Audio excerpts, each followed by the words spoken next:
Okay, first stop. Yes, coffee time. Let's go get some coffee. Coffee. Yeah, we're doing good. 40.7 miles I'm getting.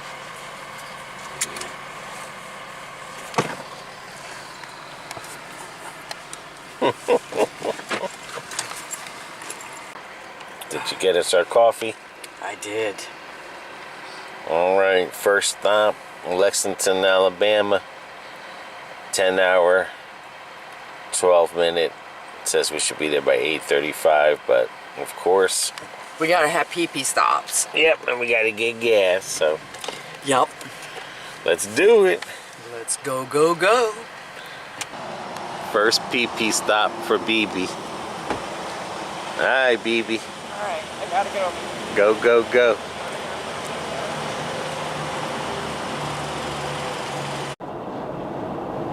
Alright, we're leaving Florida.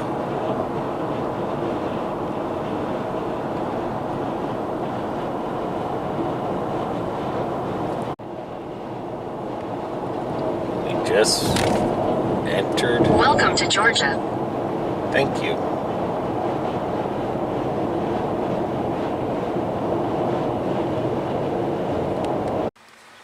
Alright, we're in Sayreville. Another stop, BB. Circle K. There's nothing else around. Nothing else around. What the heck? No, I don't want a car wash.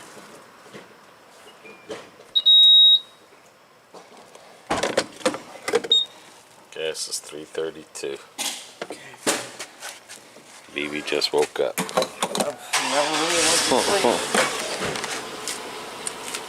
Alright. Stop. 2.5 hours more to go, BB. Breakfast time.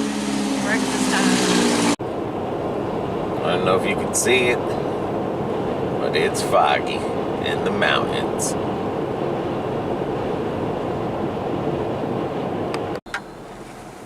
We're going across Wheeler Dam, and it looks like you could park up there to see it. Cool. I hope we hit this on the way back.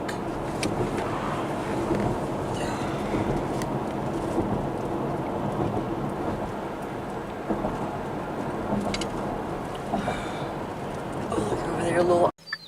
Okay, BB, this is the Church of Christ in Lexington, Alabama. And this is a cemetery.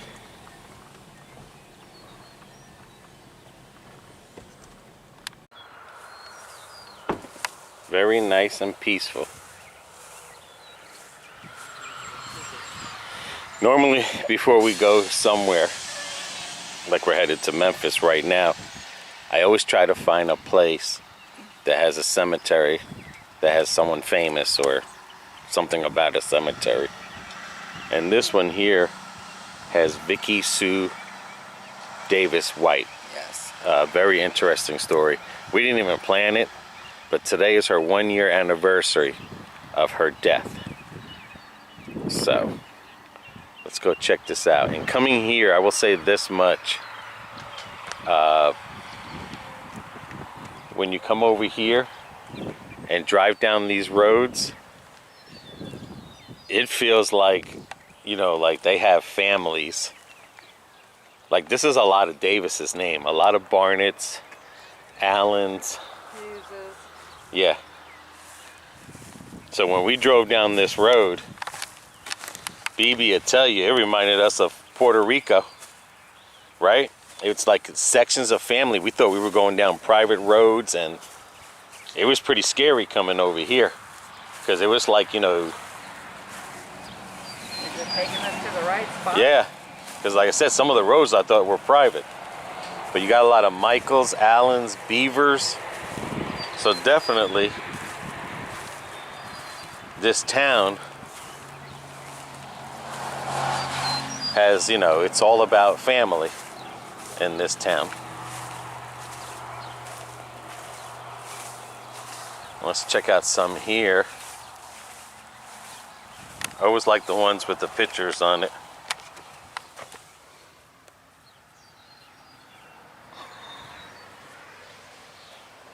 And you got one over here.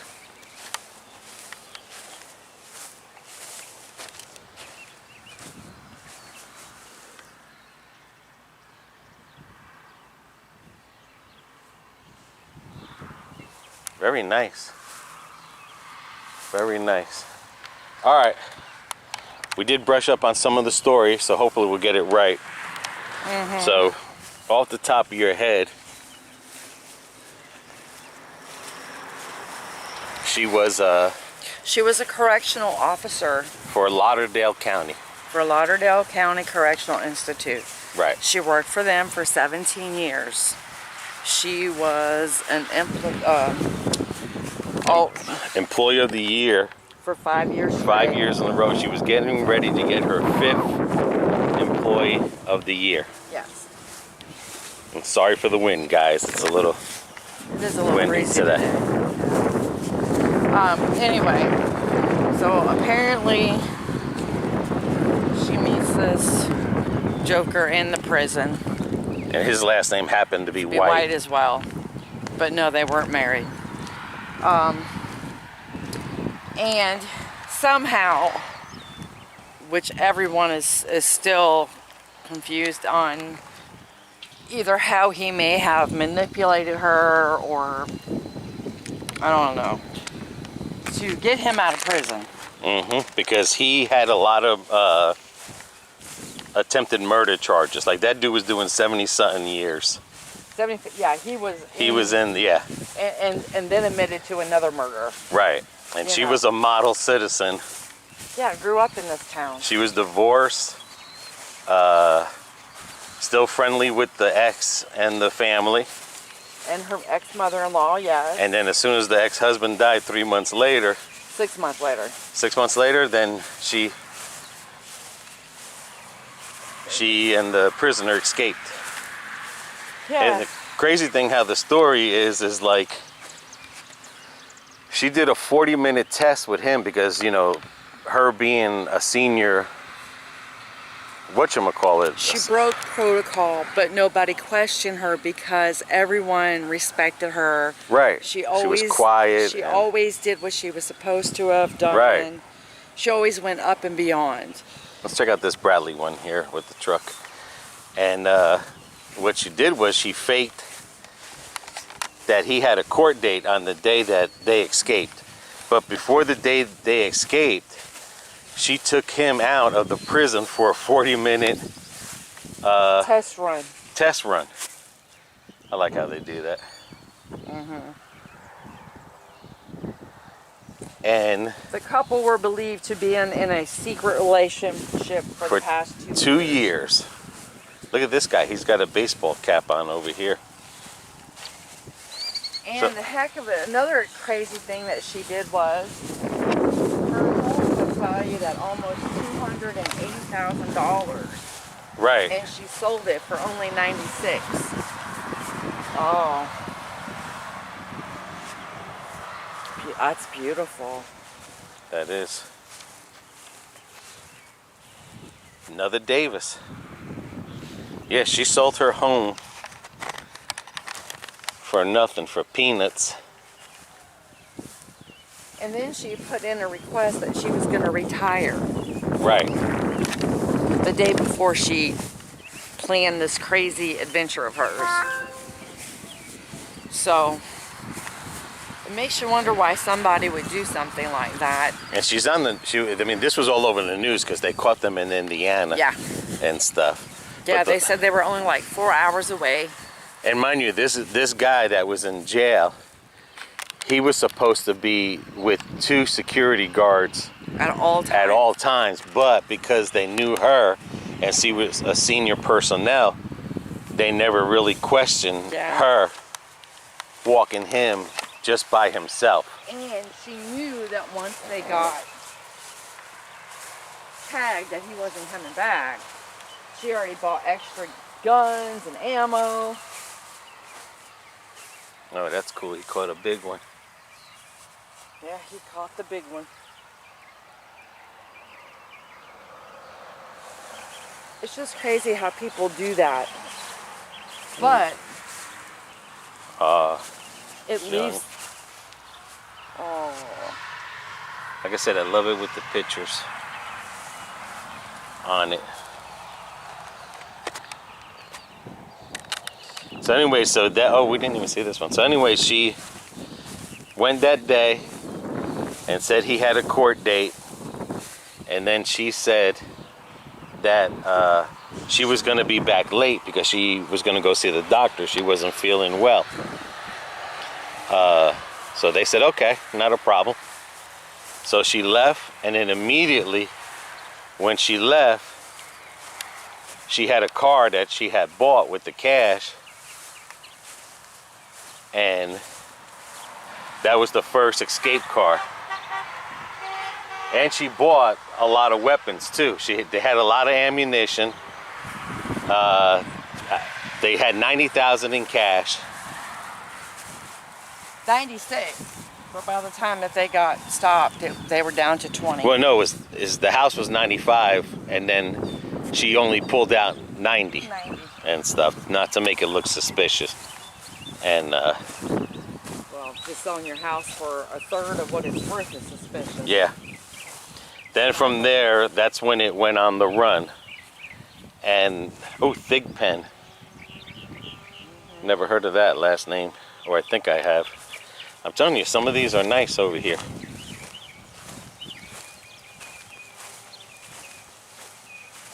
Oh, look at the one And I right think there. 10 days later, they were found in Indiana at a hotel that they paid a homeless person to get them into the room. The crazy thing is,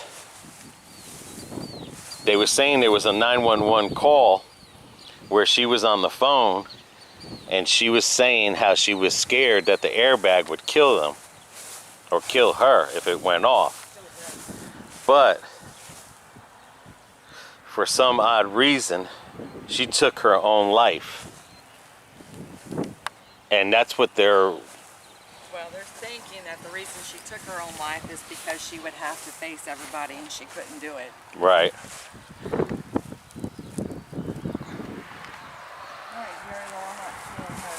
Alrighty. Here she is, still today, 1 year later, without a headstone.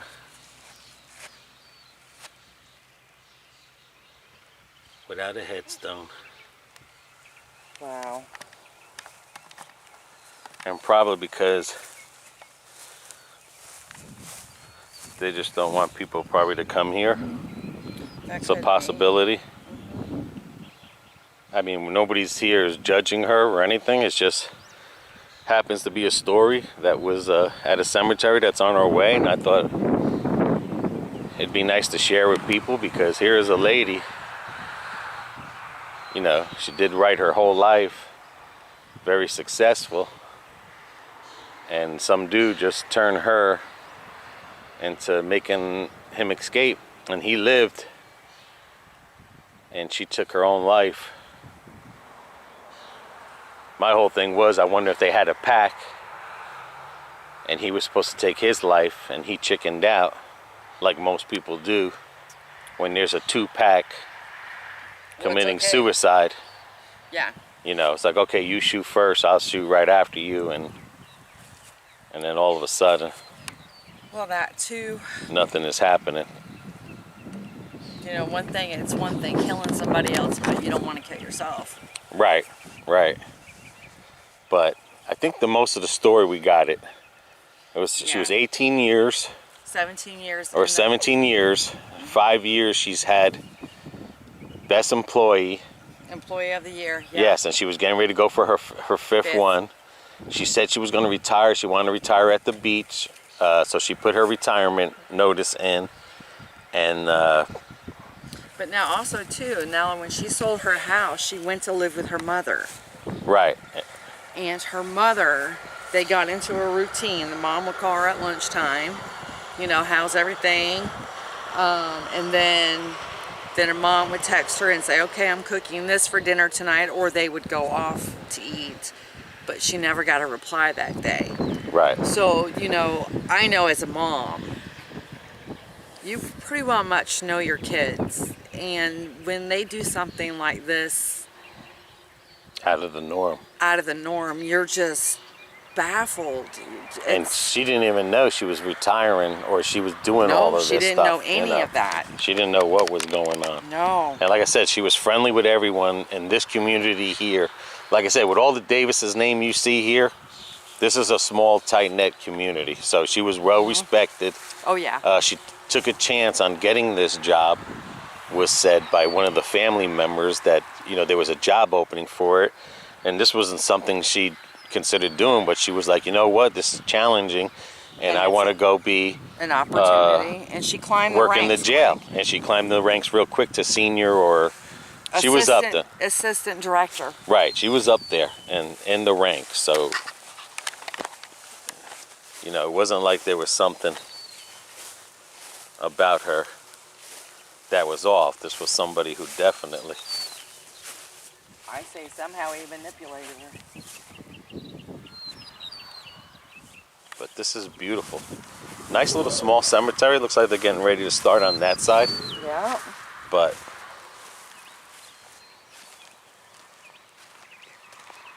life is crazy. Even the best of us. Yep. Even the best of us can be taken down just by a small mistake.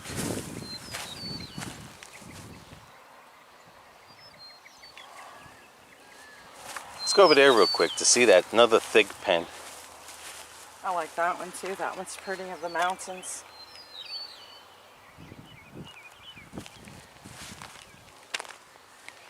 Davis's, Barnett, Beavers, Allens, Big Pen, Holden, Snooty or Snotty, That's a heck of a last name. Michael. These are the... These are newer. Yeah. Oh, no one's there yet. Oh my. No, these aren't newer, but they must have had this property already sold. You know what I'm saying? They had this section sold for future.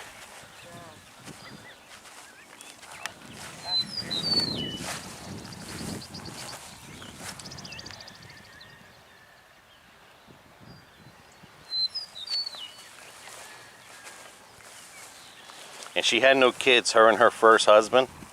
Oh, wow. So the wife, wow. No, the husband passed away, The wife and the wife hasn't.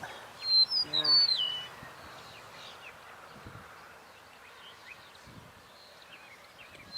Beautiful.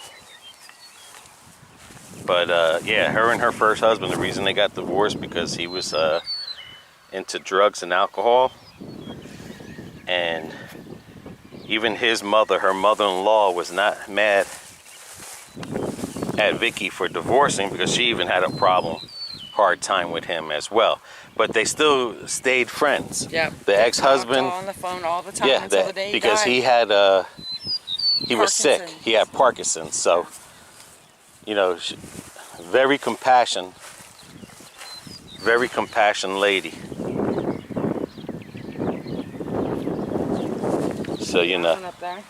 Oh, no, I didn't sit down. But again, you know, you're not talking about someone that didn't have compassion, that didn't love her job, that didn't do things right. Somehow she got twisted. Yeah, it just... somehow that dude manipulated her for 2 years. They're estimating 2 years they had a relationship. Another one where... I don't know if Lennis is a man. Yes. Okay, he died first. Lennis Eugene. And then the wife has not died yet. Those are gorgeous. Very, very peaceful. You hear the traffic rolling by. I mean, you couldn't have a better spot to be buried at. Couldn't have a better spot to be buried at. All right, well, thank you for joining us. So guys, until our next video, Take care. Take care of one another. Take care of yourselves. See ya.